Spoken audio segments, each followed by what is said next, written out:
Salam, axşamınız xeyirli olsun. Əziz mənim usta dostlarım. Bax bu təzə model maşınların qardaş, bax bilirsiniz, özləri çoxları da bilir, bilməyənlər də var. Bax bunların hava datçikləri var qardaşlar burada. Təkəri sökəndə baba hava datçiki var burada. Görürsünüz, biraz qaranlıq düşmür.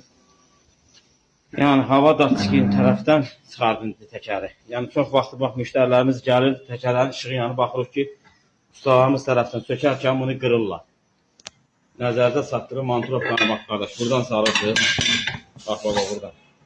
Görürsünüzmü? Çıxardığında qardaşlar. Bax. Buradan çıxardın ki. Baba buradan. Datçika bir zərər verməz. Təkər də taxanda datçik əks tərəfdə qalsın.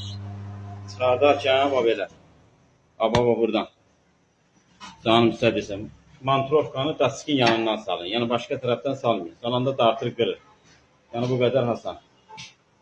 Bilməyənlər də bilsin qardaşlar. Bilənlər bilir, bilməyənlər də bilsin. Cəmaatın datçikini qırıb kör eləmir.